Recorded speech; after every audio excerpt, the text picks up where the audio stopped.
Tight calf muscles change the way forces are applied to your foot. It increases both the duration and the magnitude of load across the ball of the foot. The Achilles tendon pulls earlier on the back of the heel. It can make the arch flatten with more force, and it can make your toes do funny things. This one issue can play a significant role in why you get blisters over many areas of your foot. As a podiatrist, it's the most common stretch I give people for lots of foot problems, including some blisters, because tight calves have such an influence on foot function. However, technique is everything with calf stretches. I see people spending weeks or months on stretching only to have been doing it incorrectly and wasting their time.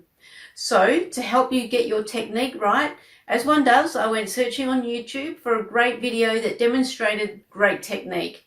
I looked high and low, and as difficult as it was to find one that I liked, the best by far was from Ansell Chiropractic in Townsville, Queensland.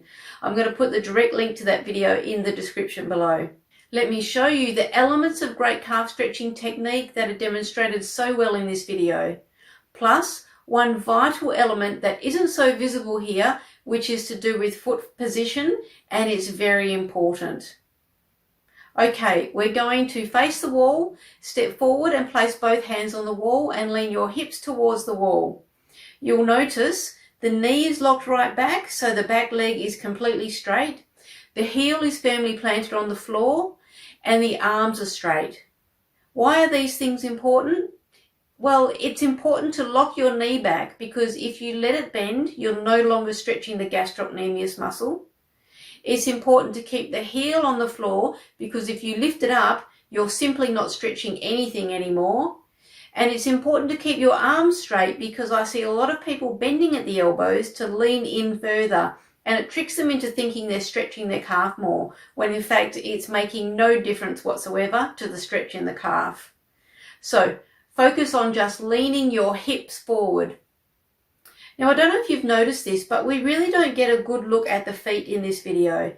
And there's one massively important thing to make sure of when you do a calf stretch, and that is correct foot position. This is the most common mistake I see people make. When you go to do this stretch, you'll probably notice your back foot is pointing straight ahead or a little bit out-toed. What I want you to do is slightly in-toe with that foot. Imagine there's a line on the floor perpendicular to the wall. I want you to line up the outer border of your foot with that line. When you do, if you look down at your foot, you'll see it looks a bit in-toed. Well, that's what we want. It might feel a bit weird, but it makes sure that the stretch goes through the Achilles and the calf instead of your foot flattening and the stretch going elsewhere. You should feel this stretch mainly at the top half of the calf. This is the gastrocnemius muscle. If you're not feeling it here, make sure your knee is locked right back. Make sure your heel hasn't lifted. Really press that heel into the floor and double check your foot position is a little bit in-toed. And if you're still not feeling the stretch, take that back foot back a little bit further. This is how you increase the stretch as the weeks go by. Just make sure your foot is still in-toed. By the way, there should be very little weight going through that front leg. It's just got to hang somewhere. This stretch isn't about the front leg, it's all about the back leg. So just remember, toe in, heel down, knee back.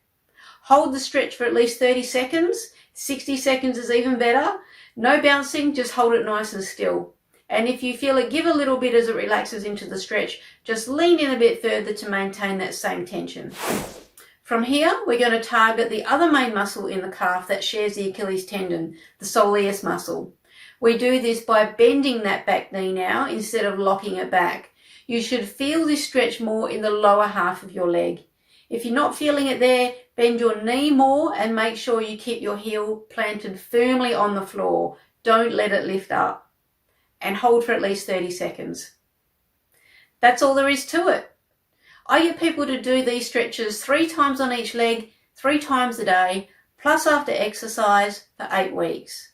The effect of this stretch doesn't kick in straight away, so you just need to keep plugging away at it, but trust me, it will be worth it in so many more ways than just blister prevention. Just remember, technique is everything, so re-watch the Ansell Chiropractic's video and practice your technique to make sure you're not wasting your time. Of course, if you experience any pain or discomfort when performing any exercise, stop immediately and seek the advice of your healthcare professional.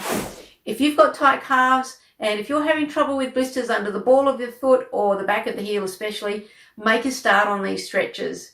And if you're not sure whether tight calf muscles are relevant to your blisters or exactly what you should be doing to relieve your blisters straight away, head over to the Blister Prevention website, search for your blister location and find the answers that you're looking for.